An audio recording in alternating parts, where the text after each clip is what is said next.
Bien. Bonjour les bien-aimés. Je vous souhaite mes vœux les meilleurs pour l'an 2025. Mwaramutse bakundwa. Mbanje kubifuriza umwaka mushya muhire w'ibihumbi 2025. Ici sont les caractères typiques du rhinocéros, umwihariko w'inkuru. Votre soutien en s'abonnant, aimant et partageant, c'est un grand plaisir pour moi. Inkunga yawe ni ibyishimo kuri jye. Ukora subscribe, share na comment. C'est toujours dans le parc national du Rwanda, se trouva à l'est du pays, parc d'Akagera. N'ubundi turi muri parike y'igihugu iherereye mu burasirazuba bw'u Rwanda, ni parike y'Akagera. Je vous présente une vue miraculeuse de rhinocéros. Bazaniye ubuzima butangaje bw'inkura. Si une femelle est en chaleur, le mâle peut en venir à se battre. Le vainqueur fait sa cour à la femelle. Il marque son territoire avec son urine et ses déjections, faisant tourner sa queue à la manière d'un ventilateur pour épandre sur une plus grande surface. En outre, les deux partenaires se pourchassent et se battent l'un contre l'autre avant l'accouplement. Igitangaje, iyo inkura y'ingore yarinze, ingabo zirayirwanira kakahava kugeza habonetse itsinzi zindi.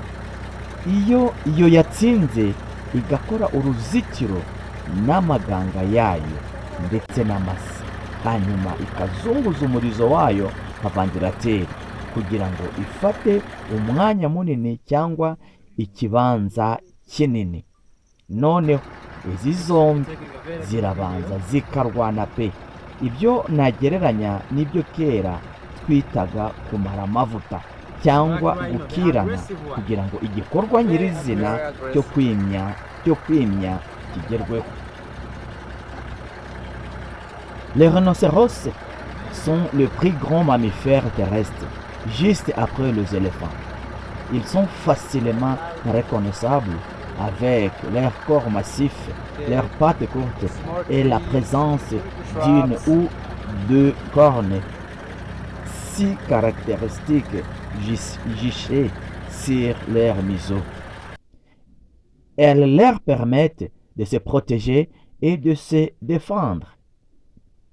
Inkura ni inyamaswa nini cyane ibarizwa ku isi, ikaba ikurikirana n'inzovu, ikaba imenyekana cyane ku mubyimba wayo ndetse amaguru magufi ndetse n'ihembe rimwe cyangwa abiri ari hejuru y'umunwa wayo.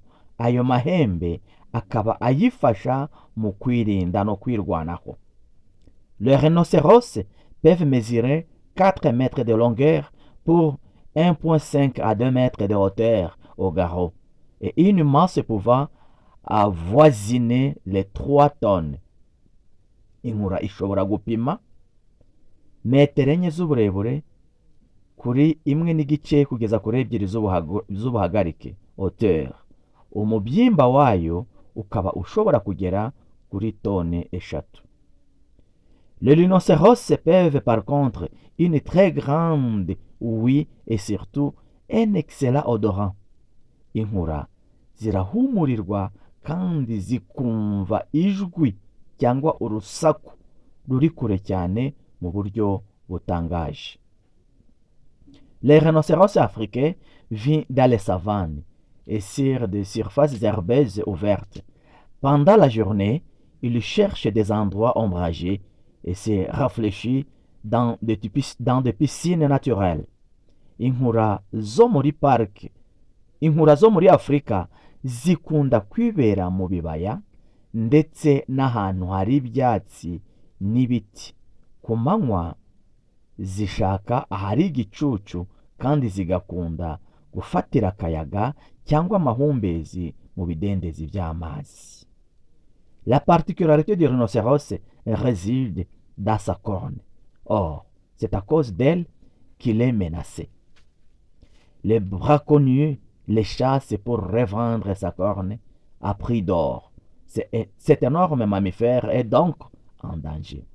Umwihariko w'inkura uri mu mahembe yayo ahenze nka zahabu, kuko niyo atuma ba rushimusi barushaho kuzihiga, bikaba bituma iyi nyamaswa y'inyamabere ijya mu kaga. Le rhinocéros blanc se distingue du rhinocéros noir par sa lèvre carrée et large. Les rhinocéros d'Afrique possèdent deux cornes contrairement à certains de leurs cousins d'Asie.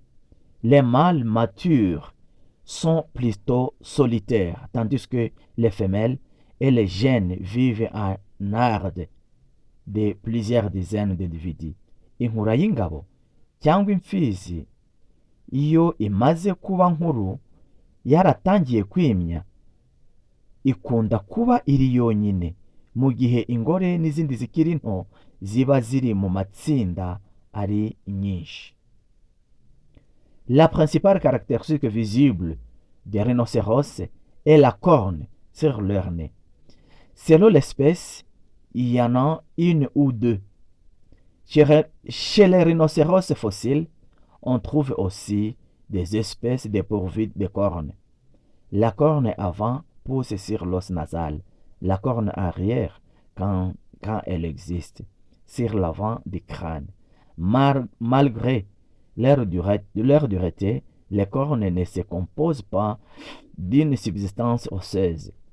Ce ne sont pas des cornes à proprement parler, mais des protubérances de la peau composées de kératine agglutinée, une protéine fibrillaire comme le cheveu et les ongles humains. Les vraies cornes, comme du vache et buffle, poussent à partir du crâne. La corne des rhinocéros pousse environ 7 cm par an. Elle pousse comme l'ongle. La plus grande corne connue mesurait 1,58 mètres. Inkura iyo ihembe ryatangiye kumera mu mwaka umwe riba rimaze kureshya na santimetero 7, rikura nk'urwara. Ihembe rirerire ripima 1,59 m. Les rhinocéros ont un corps massif et des jambes grosses et courtes. Leurs pattes ressemblent à celles du tapir, mais chaque pied a trois doigts se terminant chacun par un gros ongle, comme 3 sabots miniatures, d'où l'empreinte caractéristique en feuille de trèfle. La peau est épaisse et de couleur grise ou brune. La peau du rhinocéros est douce et près de sa bouche. Les mâles ne possèdent pas de scrotum. Les testicules se trouvent à l'intérieur du corps. Inkura nk'uko izindi nyamaswa zimeze, amabya y'inkura y'ingabo ntagaragara kuko aba imbere mu mubiri wayo. La boue est la plus grande protection des rhinocéros et non leur carapace visuelle. La boue est essentielle pour le rafraîchir, les protéger des insectes, adoucir et protéger leur peau du soleil. Les rhinocéros adultes qui pèsent plus d'1 tonne doivent consommer 50 kg de végétaux par jour, jusqu'à 100 kg par fois. Icyondo nacyo ni ubwirinzi bw'inkura. Icyondo kiyibera amahumbezi, ikidagadura, ikarindwa udukoko ndetse n'izuba. Inkura nkuru ifite uburemere burenze toni 1, irya ibimera biri hagati ya kilogarama 50 n'100. Ces animaux évitent les hommes et cherchent danger lorsqu'ils se sentent menacés, essentiellement pour protéger les jeunes rhinocéros. Très rares, ces attaques peuvent parfois occasionner de graves blessures en raison de la puissance de l'animal et du danger que représentent leurs cornes. Izi nyamaswa zihunga abantu, ariko kandi zigahembera umujinya iyo zitewe mu kurwanira ibyana byazo. Iyo zatewe n'umuntu ntizipfa guhunga kubera abana bazo, kandi zirakomeretsa cyane bitewe n'imbaraga zigira n'ihembe ryazo. Dans des cas assez rares, les jeunes rhinocéros peuvent être une proie d'opportunité pour des grands félins comme les lions. En revanche, les rhinocéros adultes n'ont aucun ennemi si ce n'est l'homme. Bidakunze kubaho cyane, abana b'inkura bashobora kuba ifunguro ry'inyamaswa z'inkazi nk'intare, ariko inkura yakuze nta wundi mwanzi igira uretse ikiremwa muntu. Ils sont à la fois polygynes et polyandres. Mâle et femelle ont plusieurs partenaires. Ingoro imwe ishobora kugira ingabo nyinshi, kandi ingabo imwe ishobora kugira ingore nyinshi. Muri make ni ibirayi. Inkura ishobora kumara hagati y'imyaka 45 na 50. Après une gestation de 15 à 18 mois, naît un petit qui peut rester 2 ans et demi avec la mère. Il suit sa mère comme son ombre. Celle-ci est alors particulièrement agressive pour défendre son petit, même contre le membre de son espèce. L'allaitement dure 1 an minimum. Les rhinocéros arrivent à l'âge adulte à 8 ans. La mère repose son petit à la naissance du suivant. La femelle peut alors avoir 10 petits au cours de ses 45 ans de vie minimum. Inkura ihaka hagati y'amezi 15 na 18, kandi umwana w'inkura amara imyaka 2 n'amezi 6 iruhande rwa nyina, ariko yonka umwaka umwe byibuze. Nyina icyo gihe iba yitaye ku mwana wayo. Inkura igera ku myaka y'ubukure iyo igejeje imyaka 8. Inkura ishobora kubyara abana 10 mu myaka 45 byibuze.